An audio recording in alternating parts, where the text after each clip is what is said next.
Hola, muy buenas tardes a todos y bienvenidos a un nuevo programa del canal de Vicente Fuentes y de la web ufopolis.com. La ciencia me asombra. La ciencia nos ha dado fascinantes conceptos y maravillosos inventos gracias a viajes, a mentes y a ideas que jamás soñaríamos a alcanzar. La ciencia hace que yo esté aquí hablando para vosotros y que vosotros podáis contactar con vuestros seres queridos. A veces es maravillosa, pero solo estamos dando nuestros primeros pasos. Y digo esto porque aún no hemos podido explicar algo que vemos todos los días. La luna. A todos los seres humanos nos fascina la luna. Nos mira ella desde nuestro cielo azul, blanco, negro y naranja. Y nosotros la miramos a ella preguntándonos qué hace ahí arriba. A veces, siempre lo hacemos. Aparece siempre. Hagamos lo que hagamos. Un satélite con una órbita peculiar, prácticamente circular con respecto a nuestro planeta, cuando tendría que ser totalmente elíptica, que, bueno, pues podría ser más antigua que nuestro mundo, a tenor de los minerales traídos por el Apolo 11 con 20.000 millones de años, según la datación de potasio-argón de 1973, en comparación con los minerales encontrados en Groenlandia con 7.000 millones de años. Y esto lo expongo según la investigación realizada por los científicos rusos Mikhail Basin y Alexander Sherbakov, publicados en la revista rusa Sputnik. Estos datos no han podido ser refrendados jamás por la ciencia, y estamos hablando de una diferencia absolutamente espectacular.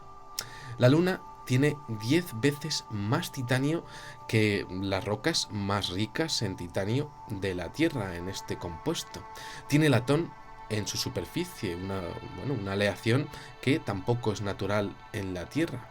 Y claro, tiene particularidades espectaculares porque tiene circonio y tiene itrio en cantidades mayores que las que podemos encontrar en nuestro planeta. Y ya ves que para colmo tiene un extraño pues conglomerado, podríamos decir, para que lo podáis entender, de hierro, circonio, aluminio y sodio en su superficie, que solo podría encontrarse cuando vamos a una industria a nivel artificial. Y esto básicamente que solamente lo podemos encontrar en base a una investigación, en base a un proceso químico que podamos realizar los seres humanos. Entonces, claro, este satélite comenzamos a hablar de él, ¿no? Y claro, pues podríamos decir que no tiene nada que ver con la Tierra, y menos aún si miramos su descomunal tamaño, 4 veces más pequeño que nuestro planeta. Descomunal en términos astronómicos. Pero es que hay más, mucho más. Podríamos decir que no tiene nada que ver con nosotros, pero es que hay muchísimo más. ¿Y por qué digo esto? La Luna sigue nuestros movimientos alrededor del Sol y lo hace de forma completamente perfecta. Eso es absurdo, tal y como decían Carl Sagan e Isaac Asimov, que desde luego no son cualquier persona al hablar de lo que serían pues este tema de la astronomía. Esto, como decíamos, de los movimientos de la Tierra y el Sol, que sigue perfectamente la Luna, es absurdo. Y claro, esto provoca los eclipses fascinantes que tanto nos gusta ver y que en ocasiones pues vienen acompañados de avistamientos de ovnis, como hemos visto en muchas ocasiones, sobre todo en Latinoamérica, en México, en Chile, en Argentina, en Perú y en tantos otros países también en Europa. Pero seguimos con la Luna. Cuando el astro rey está en su posición más baja y débil, es decir, en el solsticio de invierno, la Luna resulta que está en su posición más alta y brillante, y al contrario, cuando llega al solsticio de verano, en el que el Sol está en su posición más alta, pues resulta que la Luna pues está en su mínima altitud sobre el horizonte. Una imitación absurda, artificial, en términos de probabilidad. Lo menos probable que podamos imaginar, pues ahí está, saliendo todas las noches en nuestros cielos. Ya Aristóteles, en su Constitución de Tages, hablaba de un pueblo que se llamaban los Pelagios, habitantes de la Arcadia, que tenían derecho a estar en la tierra porque estaban antes de que la luna llegase a nuestros cielos. De hecho, cuando se hablaba de lo que serían esos pelagios, pues los griegos hablaban también de lo que serían, pues esos pelagios se les llamaban los preselenos, los pueblos antes de que llegase la luna, los que vivían en la Tierra antes de que viniera nuestro satélite. También lo escribía el sabio Plutarco en su Historia Romana, en sus tomos, hablando de los arcadios, seguidores de una figura histórica que desde luego nos encantaría saber mucho más de él, conocida con el fascinante nombre de Evander. Los selenos, seguidores de Evander, los que estaban antes de la llegada de Selene, de la llegada de la luna. Apolonio de Rodas no se quedaba corto y bueno, pues hablaba de un tiempo en el que la luna no estaba en el cielo, y es que en toda la historia, en todas las civilizaciones, pues no encontramos a la luna bueno, pues en su recorrido antes de los 3600 años de antigüedad, donde encontramos el disco de Nebra. Pero antes de eso, nada de nada. Un auténtico misterio. Podríamos decir tranquilamente que los principales historiadores de la antigüedad hablan de una herencia oral y universal en donde, bueno, pues habitaban unos seres humanos diferentes a nosotros, una humanidad anterior perdida en el tiempo, tal y como concebimos el tiempo, conviviendo en este planeta, en una Tierra en donde no había satélite alguno. Y entonces, bueno, pues ¿qué pasó con la luna? ¿Y por qué decimos que podría ser un caballo de Troya, como está titulado este vídeo? Pues es que a día de hoy no se sabe a ciencia cierta, hay muchas hipótesis de, bueno, pues de cómo pudo llegar, ¿no? Pero sí que se sabe que la luna ejerce un efecto total de atracción en las mareas de la Tierra, y esto provoca que el nivel del mar suba en unos países y baje en otros. Estamos hablando, ¿no?, pues como si fuese unos imanes, ¿no? También se sabe que su presencia allá arriba, pues altera el magma del interior de la Tierra por las atracciones gravitatorias entre nosotros y ella, como si hablásemos de imanes entre el uno, nosotros, y la otra, en un baile cósmico. Un baile cósmico además perfecto. Bueno, imanes, por tanto, entre la Luna, el Sol y la Tierra, para que podamos entendernos, imanes gravitatorios. Aquí estamos a 9,8 metros partido por segundo al cuadrado en nuestra gravedad, y la Luna tiene 1,6 metros partido segundo al cuadrado. Por eso veíamos a los astronautas metiendo unos brincos ahí arriba, pues increíbles, ¿no? Bueno, pues estos imanes hacen que los líquidos fríos y calientes de encima y debajo de la corteza se desplacen hacia un lado y hacia otro. Un trío, para entendernos, que podría resultar mortal si en la corteza pues resulta que hay grietas, ¿no? Y esto crea los terremotos, los maremotos y las erupciones volcánicas. Bueno, ¿y esto qué significa? Que estamos aquí como en una clase de geología.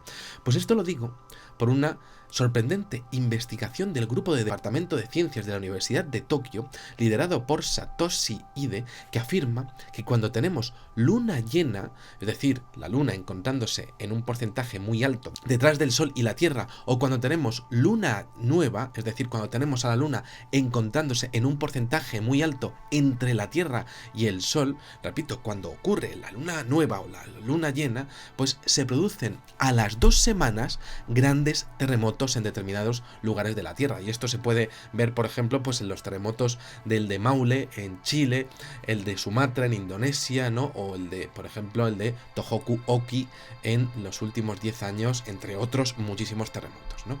La clave de todo eso se daría por tener ahí arriba a nuestra luna, con sus extraños movimientos circulares y bamboleantes a esa distancia justa, con esa masa, con esa relación entre la Tierra y ella, ¿no? Con esa, lo que sería esa esa distancia, ¿no? Con esa atracción junto con el Sol y con esas fisuras que tenemos en la corteza. Bueno, estas fisuras que, por cierto, son prácticamente imposibles de detectar con nuestra ciencia. Bueno, todo eso se une, ¿no?, para provocar grandes terremotos. Y claro, la gran pregunta de todo esto es que nosotros, bueno, pues no lo podemos prever, ¿no? Pero sí que sería posible de prever por parte de una civilización ajena a la Tierra. Y sí que sería fácil de producir por parte de una civilización ajena a la Tierra. ¿no? Si han llegado hasta aquí, podrían producir microfisuras, ¿no? Y claro, ¿sería esto posible que explicase algo como el diluvio universal al que hacen referencias todas las civilizaciones antiguas? Y de hecho, pues sería responsable la Luna. Y de serlo, ¿habría un conocimiento detrás de que eso iba a pasar? Es decir, ¿habría alguien que la puso ahí, sabiendo y viendo, como vemos, que existen circunstancias físicas y químicas que solo pueden ser aplicables a un cuerpo artificial? ¿Es finalmente la Luna un caballo de Troya dejado por alguien, pues lo que sería orbitando en la Tierra, por si la civilización de aquí abajo se descontrola? ¿Habría ocurrido ya antes y nosotros no sabríamos nada? Nada más que el legado, bueno, pues de antiguas civilizaciones de una gran catástrofe. ¿Se acercaría este estudio de los japoneses a la verdad sobre la extrañísima luna que tenemos ahí arriba y que siempre sale cada noche en nuestros cielos? Para mí, estas preguntas difíciles, muy difíciles, son de las más fascinantes en las que he pensado durante toda mi vida y vienen refrendadas por conocimientos científicos que están ahí a la orden del día.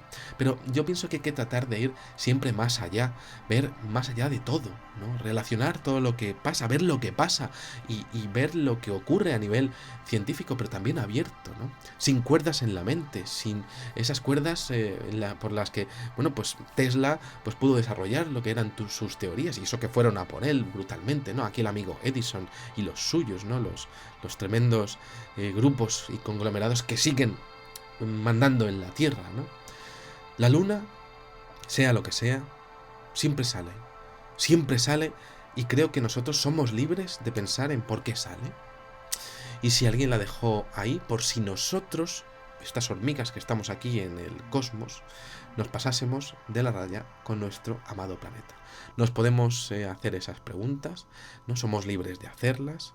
Y bueno, pues como plato de postre al final, ¿no? Creo que ha quedado más o menos claro, ¿no? Para vosotros, la Luna está ahí, no se sabe cómo está ahí y cómo llegó.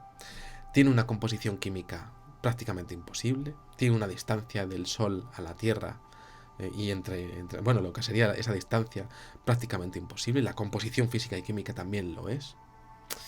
Y resulta que cuando hay alguna grieta, pues esa posición de la Luna, luna nueva o luna llena, pues resulta que crea un terremoto brutal. ¿Es posible que esto esté siendo controlado? ¿Sería posible para una civilización crear una microgrieta o una grieta para que se produzca una gran catástrofe en el mundo de forma controlada? ¿Lo sabrían ellos? Bueno, pues aquí dejo esta hipótesis, que espero que os haya gustado muchísimo. Y nada, pues os espero en el siguiente videoprograma. Muchísimas gracias y, como digo siempre, salud y suerte. Adiós.